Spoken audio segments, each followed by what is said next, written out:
Oi, gente, tudo bem? Eu me chamo Gabriel Machado, eu integro o Tinta Vermelha e eu fiquei responsável por fazer a relatoria do texto O Manifesto do Partido Comunista.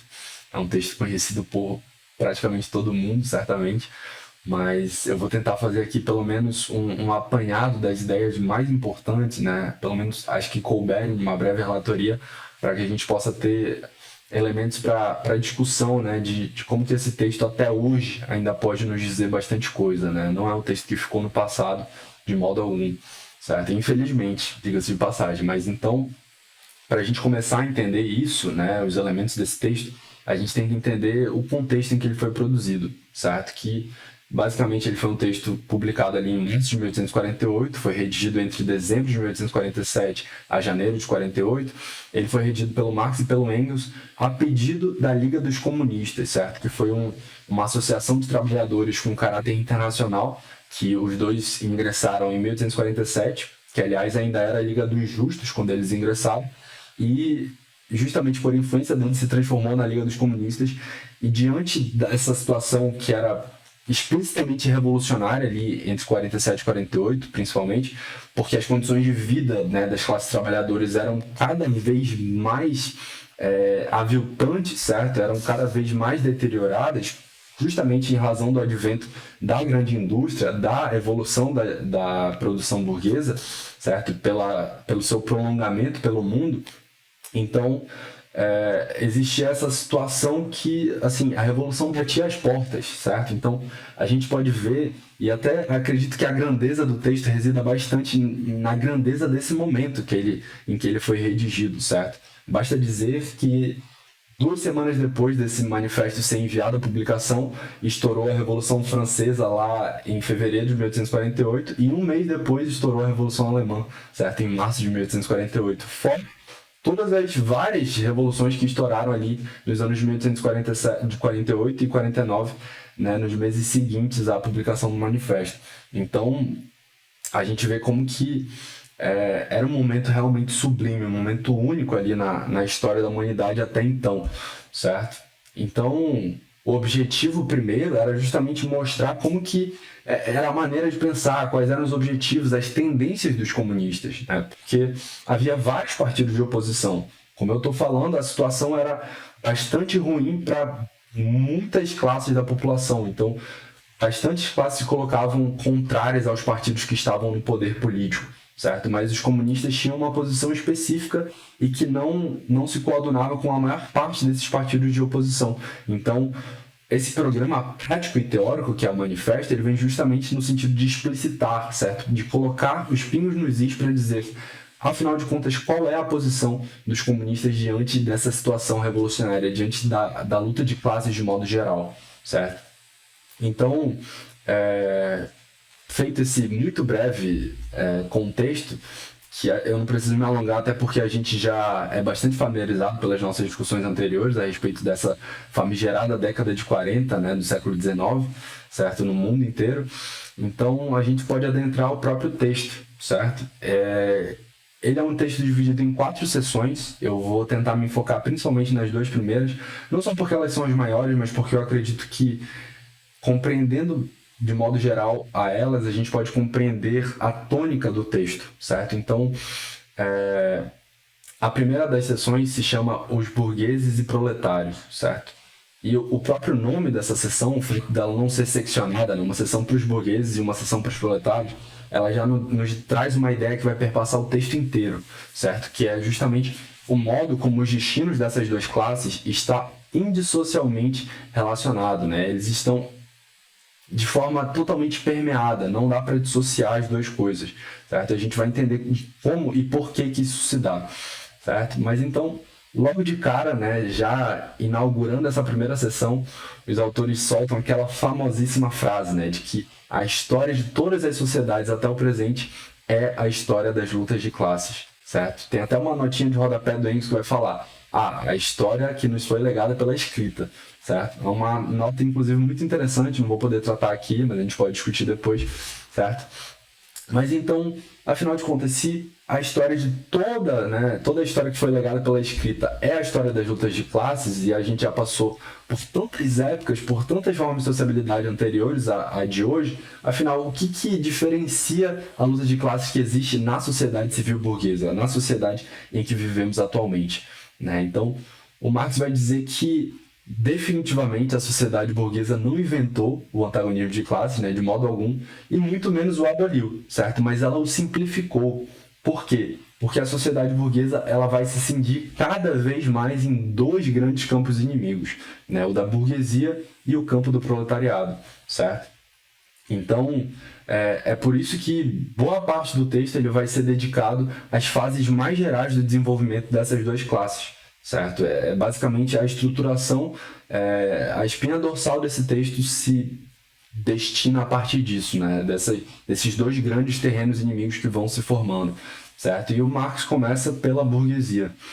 Gente, quando eu falar Marx aqui, tá? É só por uma mera economia de tempo, mas subentendo, já que foi um texto escrito em coautoria, que eu estou falando Marx e Engels, tá bom? Então, ele começa pelo desenvolvimento da burguesia, certo? E diferentemente do que a gente poderia imaginar no primeiro contato, a burguesia nem sempre foi essa classe dominante, né? Tal como a gente conhece. Na verdade, por bastante séculos ela viveu, né, durante a feudalidade como uma burguesia de paliçadas, como eles colocam, né? Uma burguesia que era uma classe bastante subalterna em relação à nobreza da época, né? Que se colocava ao redor dos castelos e que tinha uma posição social bastante secundária em relação às classes dominantes da época, certo? Então, essa posição social da burguesia ela só vai mudar, né, com o advento de alguns acontecimentos que nos são até bastante conhecidos, né, coisa que a gente estuda na escola. Então, a circunnavegação da África, né, a descoberta da América, certo? O advento das grandes navegações, ou seja, a descoberta das novas faixas de terras até então desconhecidas pelo mundo, certo? Então, por quê, né? Justamente porque essas odisseias ultramarinas irão produzir benefícios essencialmente para a burguesia, certo? O Marx vai falar sobre isso o seguinte, eu vou trazer aqui uma citação que o Ed vai colocar para vocês, para a gente poder ler junto. Os mercados das Índias Orientais e da China, a colonização da América, o intercâmbio com as colônias, a multiplicação dos meios de troca das mercadorias em geral, deram ao comércio, à navegação, à indústria um impulso jamais conhecido. E com isso, imprimiram um desenvolvimento acelerado ao elemento revolucionário na sociedade feudal em desagregação, certo? Então a gente vê aqui, né, um impulso jamais conhecido, certo? Então, com esse desenvolvimento realmente acachapante de forças produtivas, o que vai acontecer é que as engessadas relações feudais de produção, elas começam a se tornar insuficientes para satisfazer as necessidades crescentes dos novos mercados consumidores.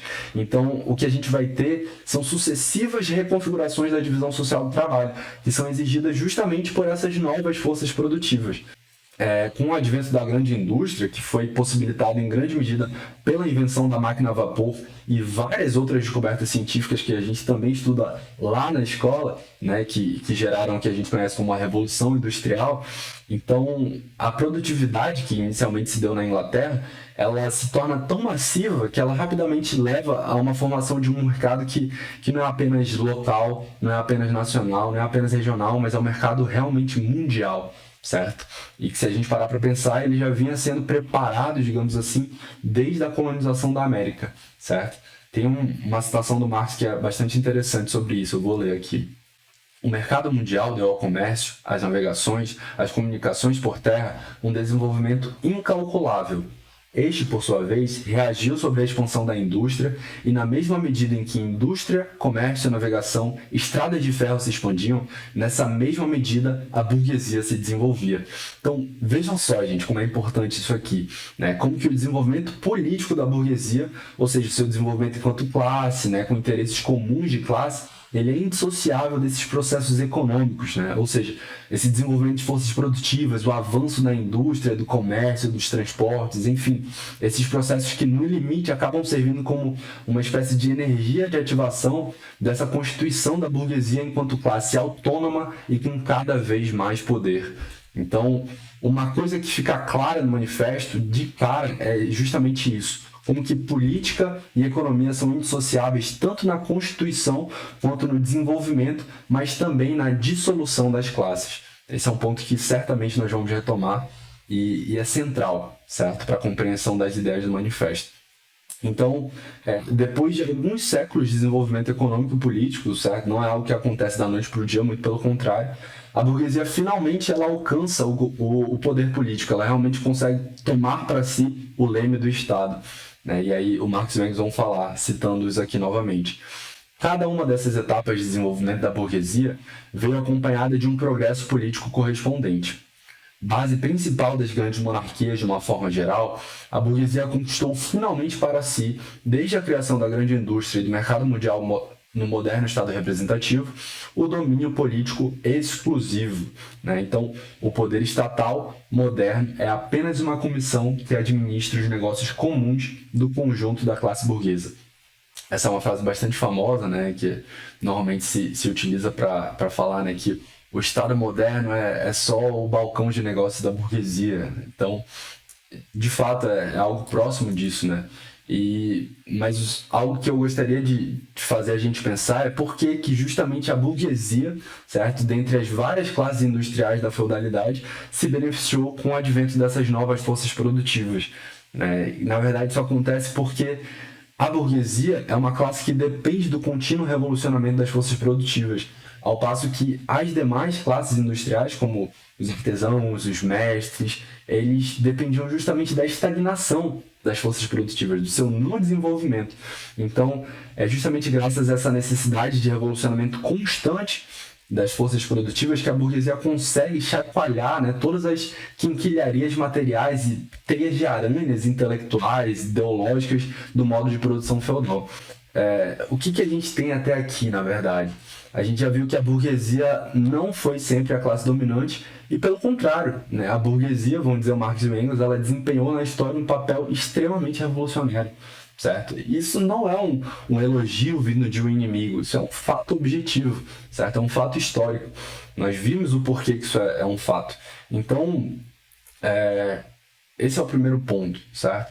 Mas, obviamente que o destino burguês ele não se encerra por aí, certo? A burguesia, para preservar os seus interesses particulares, seus interesses de classe, ela não deixa de ser, né, uma classe secundária, torna-se uma classe dominante, e isso faz com que ela chegue também à sua fase decadente, certo? Ela não é sempre essa burguesia que estimula a produção de novas forças produtivas, certo? Na verdade, se dá um processo bastante interessante, que a gente vai entender melhor, né? Que as relações de produção burguesas, elas acabam passando por um movimento similar àquele movimento pelo qual passou o conjunto das relações feudais, certo? Então, tem uma citação que esclarece bastante isso. As relações burguesas de produção e de circulação, as relações burguesas de propriedade, a moderna sociedade civil burguesa, que faz aparecer meios de produção e circulação tão poderosos, assemelha-se ao feiticeiro, que já não consegue mais dominar os poderes subterrâneos que invocou. Há decênios, a história da indústria e do comércio vem sendo apenas a história da revolta das modernas forças produtivas contra as modernas relações de produção, contra as relações de propriedade que constituem as condições vitais da burguesia e sua dominação. Vejam que interessante. O domínio burguês basicamente se torna muito estreito para abarcar as riquezas que ele próprio, com suas relações de produção, produziu. Certo? Então, as forças produtivas e as relações de produção entram em choque constantemente, certo? E os momentos em que isso vem à superfície de forma mais nítida é justamente nas crises, e principalmente nas crises ou as ditas epidemias da superprodução, certo? Imagina, uma crise de superprodução, gente, é algo que não faria sentido nenhum em qualquer sociabilidade em que a produção se destinasse às necessidades dos indivíduos, certo? Mas não, né? Uma crise de superprodução é algo possível numa sociabilidade cujo telos de produção é um telos estranhado aos próprios indivíduos, né? É um telos que funciona como um sujeito automático, que funciona por si mesmo, não só a despeito da vontade dos indivíduos, mas em detrimento dos próprios indivíduos, certo? Então, tem uma passagem que é clássica, em que o Marx vai explicar isso, que é talvez uma das mais emblemáticas desse texto, pelo menos na minha opinião. Ele vai dizer o seguinte: a sociedade encontra-se remetida subitamente a um estado de momentânea barbárie. Uma epidemia de fome, uma guerra geral de extermínio parecem ter-lhe cortado todo o suprimento de alimentos. a indústria, o comércio parecem aniquilados. E por quê? Porque a sociedade possui demasiada civilização, demasiados suprimentos de alimentos, demasiada indústria, demasiado comércio. As forças produtivas que estão à sua disposição já não servem mais ao fomento das relações de propriedade burguesas. Ao contrário, elas se tornaram por demais poderosas para essas relações, são tolhidas por elas. As armas com as quais a burguesia derruiu o feudalismo voltam-se contra a própria burguesia. Vejam só que processo interessante de perceber, né? Essa contradição da economia burguesa, né, das relações de produção com as forças produtivas por elas engendradas, elas fazem, né, com que as forças produtivas se tornem forças destrutivas, certo? O que a gente já chegou a ver até no Feuerbach História.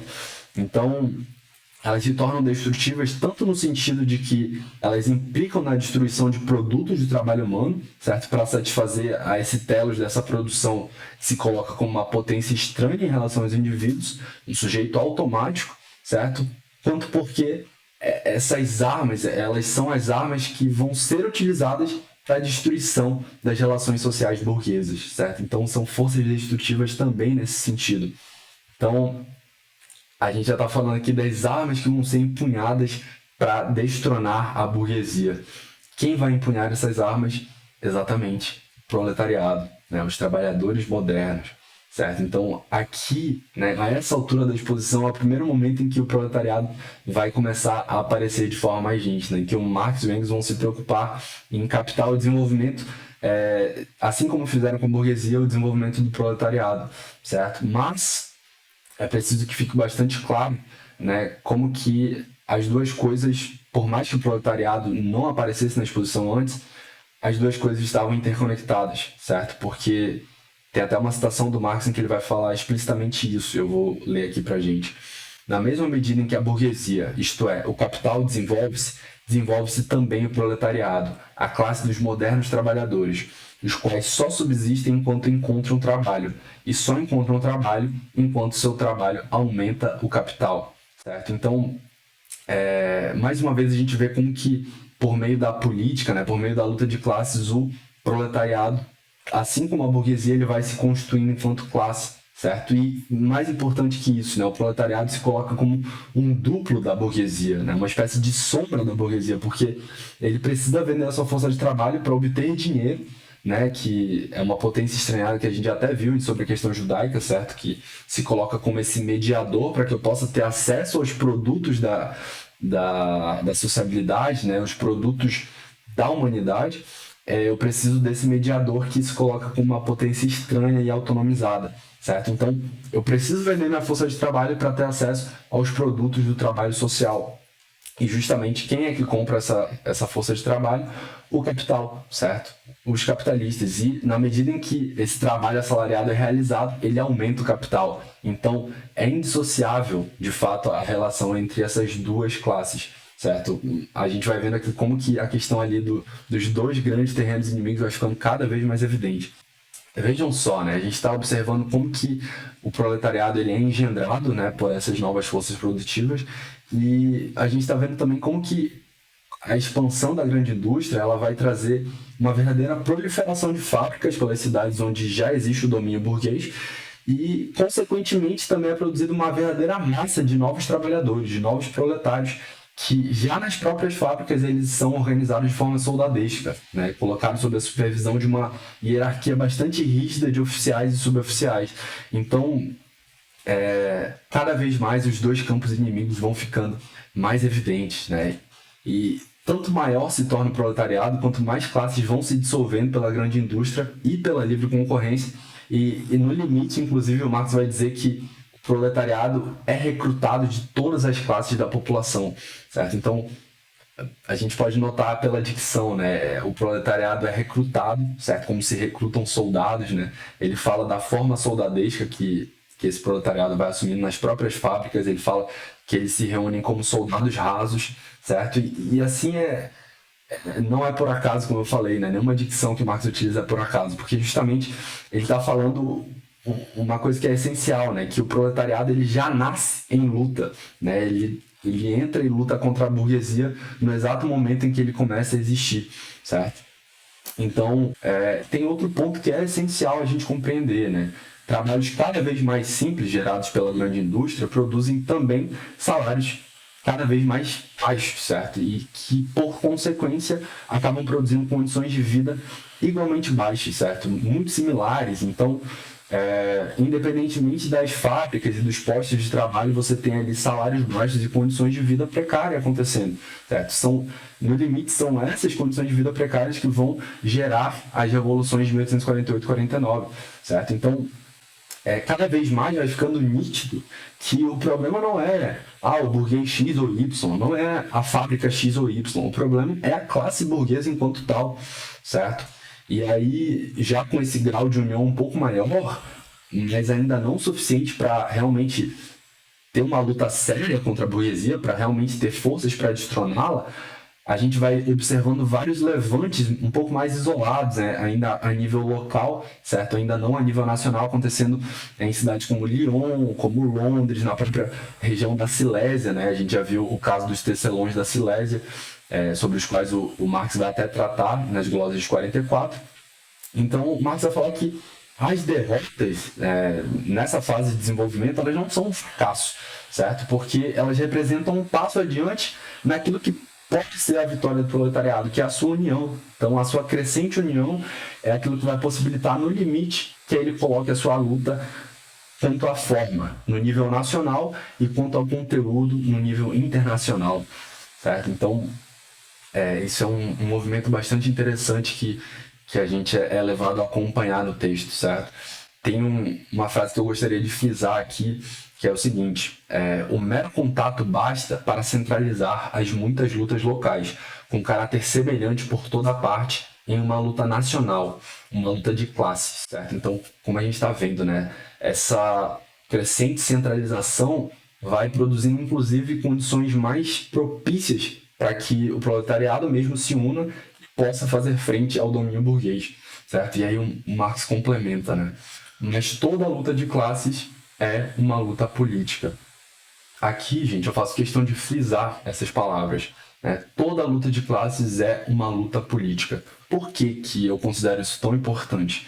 Certo? Porque o Marx, aqui, nessa simples frase, aparentemente tão singela, ele deixa clara, mais uma vez, né, não é a única, mas ele deixa muito clara a conexão que existe entre a esfera de politicidade, enquanto uma fase específica do desenvolvimento do ser social, ligada à existência de classes, certo? Política e classes sociais são duas coisas indissociáveis, certo? Então, ele chega até a reiterar esse ponto em seguida, certo? Em uma outra citação ele vai dizer que essa organização dos proletários em classe, e com isso em partido político, é a todo momento rompida pela concorrência entre os partidos operários, certo? Então, mais uma vez ele reitera, né, a união dos proletariados em classe, com isso em partido político. E aqui já fica claro também um ponto ao qual nós ainda vamos voltar, né, que é a noção de partido em Marx, que é uma noção que não é senão de classe organizada, né? O partido é a classe organizada, certo? De modo que acaba sendo algo mais abrangente em relação ao que nós entendemos por partido hoje. Não necessariamente contradiz essa noção de partido que nós temos hoje, mas é algo mais abrangente, certo? E a segunda razão pela qual eu friso essa frase do Marx é porque tanto a burguesia quanto o proletariado, eles se constituem enquanto classe, enquanto partido político, no seio da esfera política, nesse terreno da política, certo? Das lutas de classes, embora, obviamente, isso seja indissociável das transformações econômicas que ensejaram, em última instância, esses processos, como a gente já viu, né? A questão do desenvolvimento das forças produtivas, as reconfigurações da divisão social do trabalho, tudo isso é fundamental, certo? Mas foi nas suas lutas contra as classes feudais que a burguesia ela vai se constituir e se reconhecer enquanto classe, certo? Com interesses comuns. E foi lá, né, por meio dessas lutas de classe, que ela galgou o domínio político com a conquista do Estado, certo? Instaurando o Estado moderno, que nós já vimos, né, esse balcão de negócios da burguesia. O proletariado não foi diferente, certo? É só na luta de classes, que inclusive de início era uma luta contra as classes dos inimigos da burguesia, certo? Como a gente já viu, a burguesia que traz o proletariado para esse seio da política, né, para enfrentar os seus inimigos, e que depois vai se unindo cada vez mais nesse movimento político para conseguir, no limite, se organizar enquanto classe para si, certo? Ou seja, uma classe consciente dos seus interesses, que pode se aprumar e, de fato, lutar por esses interesses, né? Então, o que eu quero ressaltar com isso é que, por mais que o proletariado se conforme, né, e se aprume enquanto classe para si, não é no terreno da política que se dá a revolução dos trabalhadores, certo? Não é no terreno da política que se dá a revolução comunista, certo? Na verdade, é quase o contrário disso, né? O proletariado se constitui enquanto classe e se apruma no terreno da política, mas a revolução proletária, ela se direciona para além e contra a política, certo? Uma vez que, como a gente já viu em vários momentos, mas principalmente nas glosas de 44, a politicidade, ela é essa esfera do ser social que não só pressupõe as classes, mas visa a sua reconciliação e, no limite, a sua perpetuação. Então, esse é um ponto central, certo? E ele vai ficar até um pouco mais claro quando a gente for tocar na questão diretamente da Revolução e das 10 medidas revolucionárias, certo? Mas é um ponto muito importante que eu não vou cansar de frisar aqui. Então, um outro ponto que é importante ressaltar é entender por que, né, que o proletariado e não qualquer outra classe é essa classe que traz o futuro em suas mãos, certo? Às vezes as pessoas falam como se fosse uma questão de escolha subjetiva do Marx e do Engels, né? Não, porque parece que é um fetiche com o proletariado, né? É uma questão objetiva, certo? Ele se coloca como essa classe, a única classe realmente revolucionária, né? Parafraseando aqui os autores, justamente porque ela é o produto mais genuíno da força produtiva mais avançada engendrada no seio do trabalho social, que é a grande indústria, certo? É nesse sentido objetivo que o proletariado é a classe que traz consigo o futuro em suas mãos, certo? Ao passo que os estratos médios, como a pequena burguesia, os artesãos, certo? Os camponeses também, mesmo quando combatem a burguesia, o fazem com um ímpeto reacionário, certo? Porque eles pretendem salvar do naufrágio a sua antiga posição social, certo? Então, e para a burguesia, que em outro momento foi revolucionária, isso é nítido, Marx e Engels ressaltam esse ponto, ela se torna conservadora assim que ela atinge o poder político, certo? Então, ela atinge o poder político e visa a preservar os seus interesses particulares, certo? A se preservar no poder. Então, ela se torna conservadora, ela deixa de ser uma classe revolucionária, certo?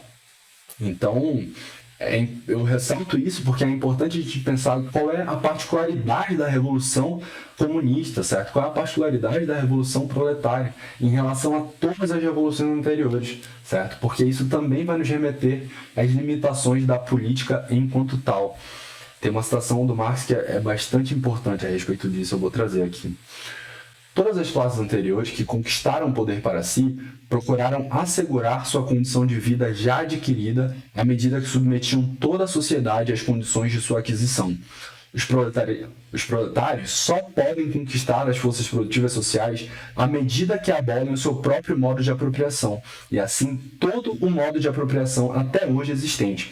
Os proletários não possuem nada de próprio para assegurar. Eles têm de destruir todas as seguranças privadas e todas as garantias privadas até hoje existentes. Todos os movimentos até o presente foram movimentos de minorias ou em proveito de minorias. O movimento proletário é um movimento autônomo da maioria esmagadora em proveito da maioria esmagadora. Ou seja, como a gente viu nas glosas de 44, não se trata de se apoderar do banco estatal para guiá-lo, né, para querer ser o novo capitão do banco. Não, né, trata-se de levá-lo ao naufrágio, trata-se de levá-lo à destruição, porque o banco faz parte dos problemas, certo? Ele não é a solução de modo algum. O que especifica os comunistas é basicamente isso, certo? Então, o Marx e o Engels vão resumir a questão do seguinte modo. Os comunistas são, assim, na prática, a fração mais decidida dos partidos de trabalhadores de todos os países, certo? A qual sempre impulsiona o movimento para adiante. Na teoria, eles têm de vantagem sobre a massa restante do proletariado a percepção consciente das condições, da marcha e dos resultados gerais do movimento proletário. O objetivo mais próximo dos comunistas é o mesmo de todos os demais partidos proletários: formação do proletariado em classe derrubada da dominação burguesa, conquista do poder político pelo proletariado. Então, é difícil ser mais claro que isso, certo? E com relação ao fim último, né, sem ser esse fim mais próximo, o fim último dos comunistas, eles vão dizer que pode ser reduzido, certo? Teoricamente, numa singela expressão: supressão da propriedade privada, certo? Então, a gente pode resumir, teoricamente, o pleito último dos comunistas nisso, né? Suprimir a propriedade privada. Certo? Tendo isso em consideração, o proletariado teria que usar o seu domínio político por meio de intervenções despóticas nos direitos de propriedade e nas relações de produção burguesas, certo? Porque eles precisariam subtrair de pouco em pouco o capital da burguesia, certo? Eles fariam isso centralizando todos os instrumentos da produção na mão do Estado, né, desse Estado, entre aspas, e multiplicando o máximo possível a massa das forças produtivas, certo? Então essa é a missão, de modo geral, imediata desse proletariado organizado como classe dominante. Então, ele o faria por meio sendo guiado, né? Claro que não como se fosse uma fórmula pronta e atemporal que serve para todos os lugares, mas sendo guiado ali pelas 10 medidas que aparecem no manifesto, certo? Então, o Marx vai até falar, né, que essas 10 medidas revolucionárias são medidas que parecem economicamente insuficientes, abrindo aspas aqui, parecem economicamente insuficientes e insustentáveis, mas que no curso do movimento transcendem o seu próprio âmbito e serão inevitáveis como meios para o revolucionamento do modo de produção em seu conjunto. Eu enfatizo aqui o seguinte: embora nessa fase transicional ainda haja poder político e o próprio proletariado se valha desse poder político, né, porque ele é a classe dominante dessa marcha de transição, o que fica claro é que as 10 medidas revolucionárias contidas no manifesto não são, de modo algum, medidas políticas, certo? Na verdade, é quase o contrário disso. Elas se tornam revolucionárias justamente na medida em que, perpassando a esfera da política, né, a esfera da dominação de classe, no caso o proletariado enquanto classe dominante, elas só se tornam revolucionárias quando ultrapassam a esfera política e miram as bases econômicas e sociais da ordem burguesa. Como a gente falou lá no começo, né, é impossível dissociar a política de economia não só na constituição e no desenvolvimento das classes, mas também no seu processo de dissolução. Então, para dissolver o domínio burguês, não tem como fazer isso de modo politicista, certo? Se restringindo a politicidade. É preciso atacar justamente as bases econômicas e sociais dessa politicidade burguesa, certo? Então, é como a gente viu nas glosas de 44. O suicídio para a política ele é antinatural, certo? Porque ela justamente é incapaz, pela sua limitação inerente, ela é incapaz de enxergar nas suas próprias bases materiais as raízes dos problemas das mazelas sociais, certo? Por isso que o suicídio para ela é tão antinatural. E é por isso que o proletariado, enquanto classe dominante, ele tem que realizar essas intervenções despóticas justamente nas relações burguesas de produção e de propriedade, certo? E quando ele faz isso, ele não faz política, mas sim, no sentido mais literal do termo, ele revoluciona o modo de produção já antigo, né? Esse modo de produção que já está sendo superado, que já está em fase de transição para algo novo, né? Então, para usar a dicção do filósofo brasileiro José Chazin, ele faz metapolítica, certo? Que é justamente essa política que já não é mais política, justamente porque ela transcendeu o seu próprio âmbito, certo? E aí, no último passo da revolução, digamos assim, e primeiros passos do comunismo, que aqui, palavras minhas, tá? Isso não aparece no texto, esse último passo da revolução é primeiros passos do comunismo, mas algo assim, a gente vai ter o seguinte, né? Abrindo aspas. Desaparecidas as diferenças de classe no curso do desenvolvimento e concentrada toda a produção nas mãos dos indivíduos associados, então o poder público perde o caráter político. Então vejam só que interessante. Marx e Engels deixam aqui livre de qualquer dúvida que o poder político e o poder público não se confundem, certo? Já nos primeiros estágios do comunismo, o poder público continua a existir, certo? E ele vai ser exercido pelos indivíduos livremente associados, ao passo que o poder político, que é um poder de classe, né, ele não só deixa de existir, mas o seu desaparecimento é condição para que os indivíduos livremente associados tomem de fato as rédeas de toda a produção, certo? É condição. Enquanto a politicidade existir, a produção ainda tem que se colocar como uma potência estranhada, certo? Então, a superação da política é uma condição para que os indivíduos tomem as rédeas do próprio modo como eles produzem a sua própria vida, como eles realizam a sua atividade sensível, em síntese, como eles exteriorizam a sua própria vida, certo? Então, e para não deixar nenhuma dúvida, o Marx e Engels, eles praticamente desenham em seguida o que eles estão querendo dizer, certo? Eles, abrindo aspas aqui, o poder político em sentido próprio é o poder de uma classe para a opressão de outra. Se na luta contra a burguesia o proletariado se unifica necessariamente em classe, se ele se converte em classe dominante mediante uma revolução e como classe dominante suprime à força as velhas relações de produção, então ele estará suprimindo, junto com essas relações de produção, as condições de existência do antagonismo de classes, suprimindo as classes em geral e, desse modo, a sua própria dominação enquanto classe. Em outras palavras, gente, a existência de classes, do Estado, da política, não é algo que se alicerce na vontade de X ou Y indivíduos, certo? Essas categorias se assentam em e decorrem de condições materiais específicas, objetivas, certo? Uma vez que a revolução suprime essas condições materiais, essas categorias elas não só deixam de existir, mas mais do que isso, elas se tornam objetivamente impossíveis, certo? Porque elas perdem as suas condições de existência, elas perdem o seu solo prático, certo? E é só nesse momento que no lugar da velha sociedade burguesa, abrindo aspas aqui, no lugar da velha sociedade burguesa, com as suas classes e os seus antagonismos de classes, surge uma associação na qual o livre desenvolvimento de cada um é a condição para o livre desenvolvimento de todos. Então, gente, é por isso que o comunismo não é um ideal a ser realizado, mas sim um movimento real, certo? Que a partir de um longo processo de parto, um longo processo de transição, engendrado necessariamente por uma revolução, ele instaura uma nova forma de sociabilidade entre homens e mulheres, certo? Onde esses homens e mulheres têm um controle total e consciente da produção, porque ela não se coloca mais como uma potência estranhada, e aí cada indivíduo não precisa mais da mediação do Estado, do dinheiro, da política e outras formas de potências estranhadas para alcançar o gênero, porque cada indivíduo já é imediatamente, simultaneamente, um ser genérico. Então, acho que eram essas as ideias que eu queria enfocar, gente. Acabei deixando passar batido bastante coisa, não tem jeito, né? Não tem como, dá um aperto no coração porque tem muita coisa boa. Peço desculpas também por ter passado do meu tempo ali, né? Por ter me excedido um pouco, mas não tinha como. Então é isso, obrigado pela atenção por quem ficou até aqui, né?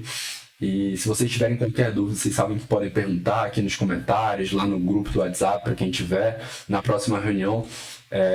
Eu espero encontrar vocês lá. E, de modo geral, eu queria agradecer de novo pela presença de todos e espero muito que a gente se reencontre nos nossos próximos módulos de introdução ao pensamento do Marx. É isso, gente. Muito obrigado e um abraço. Até lá.